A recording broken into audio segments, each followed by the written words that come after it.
Okay, so today we're going to talk about compartment syndrome. The definition of compartment syndrome is increased pressure within a confined space, such as a muscle, a cast, a splint. It compromises blood flow and tissue perfusion. Ischemia and potentially irreversible damage to the soft tissues within that space can occur with only a few hours if immediate action is not taken. You have your muscle and you have the fascia around your bone and muscle, and the fascia doesn't expand or give any. So whenever you have swelling inside, it is just going to swell out huge and it has nowhere to go. So the manifestations of compartment syndrome, the earliest and best indicator of a person developing compartment syndrome is pain. Pain that seems out of proportion to the actual injury, pain that's not being controlled by medication, or pain on passive stretch of other muscles in the immobilized limb. We use the 6 P's for compartment syndrome, and that is pain, poikilothermia, pallor, paresthesia, pulselessness, or paralysis. The earliest and best indication is pain that's not being controlled with medication. The patient may say that it feels tight, or if they have on a cast or splint, they may say that the cast or splint is too tight. They may feel like tingling. If the limb is gray color, or definitely if they're not able to move it, pulselessness is usually the last symptom, and compare pulses with both sides. The provider must be notified immediately if the nurse suspects compartment syndrome. Diagnostics and testing of compartment syndrome. The nurse or physician may suspect compartment syndrome if, like I said before, if they assess the 6 P's, which are pain, pallor, paresthesia, pulselessness, or paralysis. The physician can also measure the compartment pressures to see how much pressure there is within the compartment.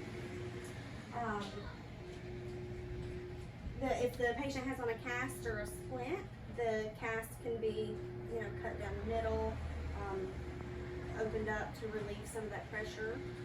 If the pressure is not relieved, or if it can't be controlled with medication, then they can do what's called a fasciotomy, and basically they just go in and split it down the middle to relieve the pressure from that. So the complications of compartment syndrome can actually be pretty severe if it's not taken care of at the earliest signs.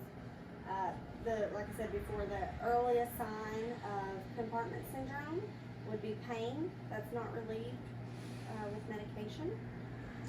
Complications can lead to lots of other health issues. The individual can experience muscle loss, nerve damage, complete paralysis. They can even have to have their limb amputated. Compartment syndrome can occur in fractures, people that have casts on, splints, anything that's tight around the arm or leg.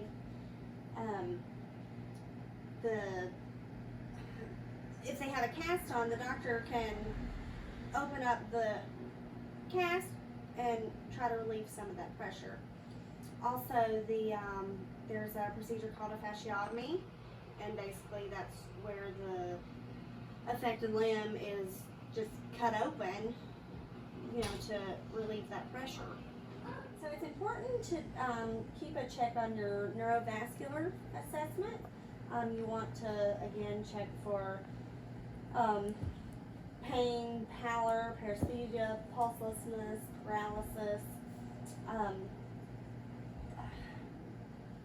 Pallor if the skin looks pale, a different color than, you know, normal, just compare, you know, to the other extremity. Pulselessness is the latest stage. Keep an eye on the pulse. If you're not able to feel it, you can use a Doppler to listen for it. But usually if there's no pulse, it can be really, really bad. You can keep the extremity at heart level. You can try ice, anything to relieve that swelling.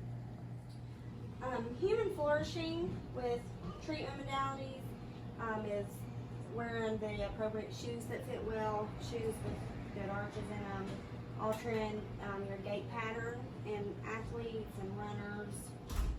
Improving flexibility can also prevent or decrease the severity of compartment syndrome.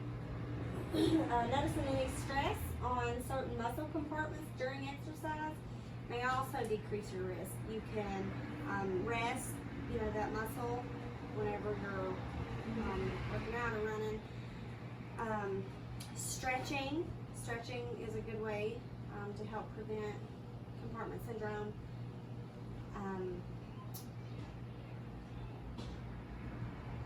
Muscle strengthening can also help reduce your risk of getting compartment syndrome.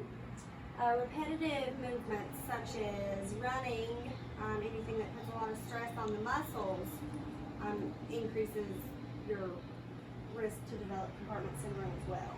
So in conclusion, compartment syndrome can be a very severe condition. It is where the compartments within the body can, either from swelling or bleeding, the pressure increases. The fascia doesn't expand, so that pressure inside has nowhere to go.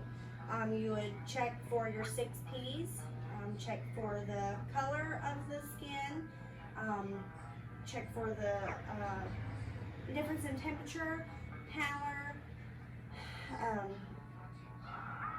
pulselessness, paresthesia.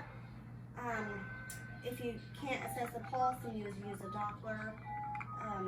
The earliest sign is definitely pain. The doctor should be notified immediately if compartment syndrome is suspected. You can treat it by ice, keeping the extremity at heart level. In severe cases, a fasciotomy can be performed to open up the skin, or if the patient has a cast or splint on, the cast can be split open to relieve that pressure. And a fasciotomy is the last resort. That relieves all the pressure within side of the extremity.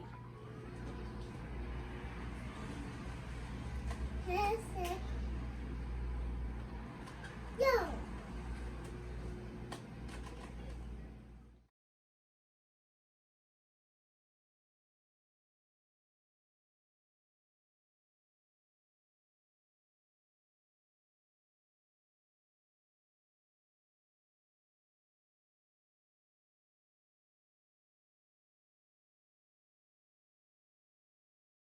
So there's been questions about whether compartment syndrome is very painful.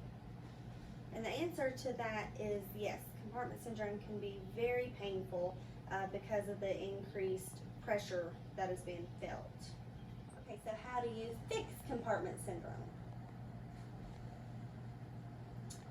The only way to treat severe compartment syndrome is through surgery with a fasciotomy. The compartment is cut open, and that's really the only way to relieve all the pressure. What are the hallmark symptoms of compartment syndrome? Those would be your 6 P's in your assessment: pain, pallor, paresthesia, paralysis, pulselessness. Pain is your first sign, your earliest. Pulselessness is usually your last sign, and if it gets to that, then it's very bad. So the earlier that it's caught, the better. Pain that is not relieved with medication. This is pain that is like really intense, a lot more intense than just a regular fracture, broken bone would be. The patient can complain that it's like a cast or splint is too tight, and in that case, then the cast, can be split open to hopefully relieve some of that pressure.